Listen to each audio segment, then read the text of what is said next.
Alright, day 4. This is probably the most substantial progress report I've got so far. I basically have the upgrades implemented. I have multiple rooms to go to. Yeah, let me just show it off here, and then I'll get into how I did it. What we have here is now you can start the game, and when you defeat all the enemies in a room, you'll go to the next room. And when you hit this part here, when you select how many players, the code, this is when it selects a random list of rooms that you'll be going to. And I think I read in the Game Maker manual that in test play the random selection is like minimized. Maybe I'm wrong. Maybe that's only in debug. Oh, I changed the enemies to also only have 1 hit point just for, I guess, quicker testing, and probably how it should be in a final game, just like the first couple levels. And my basic tank does not have any bounce. So yeah, let me get rid of these enemies. All right, and then bam. We've got choices. We can give my bullets bounce, we can reduce my reload time, and we can increase my move speed. Let's go with the heck. Let's go with the bounce, just because, you know, oh, I've only got 5 levels, so we'll have to be choosy about it. So yeah, now, bam, look at that, bounce. And then after I get rid of these enemies here, oh yeah, with bounce, it's a whole lot more strategy, being able to stay out of range, take out enemies, which, you know, that's why you can't just have stationary enemies, they gotta be moving. Yeah, I can increase my bounce again to 2, increase my move speed, or increase the number of bullets I can have on screen to 4, from 3 to 4. So now I can shoot 4 bullets on screen at once. Of course, I'll need to, I can increase my armor so I can take 4 hits instead of just 3. This does work based on your current armor, so if I had taken 2 hits and I was just down to 1, it would say 1 to 2. I do really like having the show you what you're at and what it would become. I think that's really meaningful to the player to know what effect it's going to have. Move speed or bullet bounce. I guess I'll do move speed. Just see if is that noticeably faster, you think? Yes, no? Bullet max, reload time, reduce, bullet speed faster. This is just the speed at which the bullets move, so my bullets will go faster. I should probably change that display to be, I don't know, so do my bullets look faster now? That 5 to 6, that was, I should change that to be like 5.00 or something, just because it's not gonna be whole numbers all the time. Oh man, my aim is terrible or something. Oh yeah, and bullets can destroy each other. So if you fire a bullet into another bullet, they'll both be destroyed, which is what it should be. They shouldn't just fly past each other. Armor, so yeah, armor is now 2 to 3 because I took a hit. A max number of bullets, bullet speed, let's increase that. Oh yeah, we're at the end of the line. So right now we ran out of rooms, so I have the upgrade menu now, which is like a key component of the game. Upgrade menu is on the player object instead of the main game object where like the main menu and stuff is. It's on the player object because I figure if this is going to be multiplayer, then players need to be able to choose their upgrades separately from each other. And so, you know, the controls are going to be tied to that player, and the selection that they make is going to be tied to that player. Oh, what I do have in the object game is my possibilities. Now, I wanted to make it all the data be like in a centralized place, like an array, but I actually couldn't get all of it to be that way. I'll show you what I mean. The way I do it is that the game has 3 upgrades. They're an array because each upgrade has 3 parts to it: the name, the description, and then the effect, which is a function that is being stored in one of the array slots. And then the functions are all super simple. Armor plus is literally just 1 line.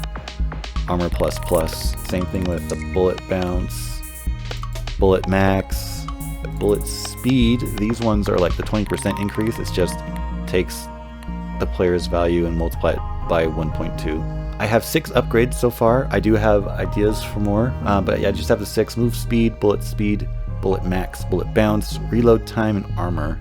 I mean, 4 out of 6 of them are regarding the bullets basically firing. So this is my list of upgrades. Here is another array that stores each of these upgrade arrays. So upgrade data 0 is the plus speed array, and then upgrade data array slot 1 is the plus bullet speed array.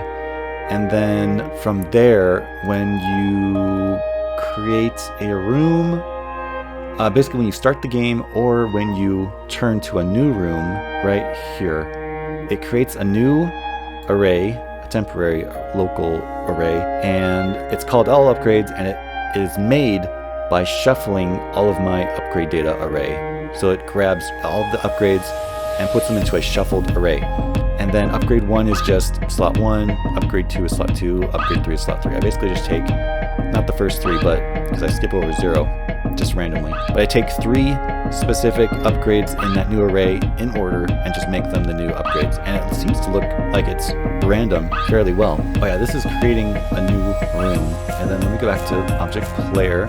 So then the draw GUI level is where I put the upgrade menu, just so it's, because I had on draw, but it was like part of it was behind like certain scenery, so I just put on the draw GUI. I don't think I'm going to have any moving screens in this game, so I don't think it'll be a problem. And even if it is, I can just change that.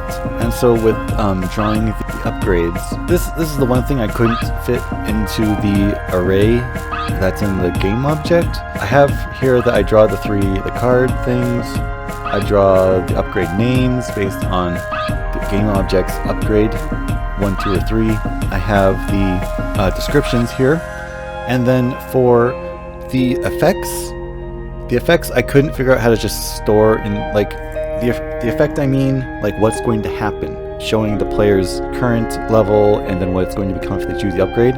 So I have to have basically the formula here, right? I draw the player's speed and then an arrow showing what the speed would be times 20%, plus 20%. So basically I have to recreate all the effects here, and I do it for each of the 3 upgrade possibilities. There's just a switch for each one, check what it is based on the name, and then in the step events, when the player chooses an upgrade, execute script, convert to string. I don't think it was necessary, but it was giving me a feather message saying, hey, it should be a string.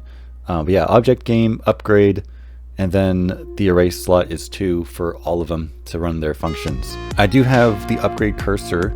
Like I think I said last time, I have a variable for each different cursor in my game. But I have it -1, 0, and 1, just because 0 will be the center of the 3. And then regardless of which one you pick, it'll always change upgrade menu equal to 1. Oh yeah. So the upgrade menu has 3 levels. -1 is no upgrade menu shown. Yeah, so it's -1. When upgrade menu is -1, that's when you're actually playing the game. That's when I put all the movement in there. So when it's 0 is when the upgrade menu is there. And then when it's 1, that means you've picked an upgrade. And my reason for that, not just a simple on or off, is because I'm thinking forward to multiplayer. If one player's picked their upgrade and everyone else hasn't, when upgrade menu level is 1, it'll basically show like, I don't know, they've picked or something. And then I'll be waiting for everyone else to pick, and then when everyone else is picked, then it resets everyone's upgrade menu to -1, where they're playing the game again, basically. So yeah, that is, I think, a pretty substantial, I've got like the main game loop in here almost. I've just got to get some more levels in, really. I think that's what I should do next, is make some more levels so that I can have some more levels and a boss. I don't know if I'll have time to do both in whenever I have the next day to work on this, but that is where I'm at.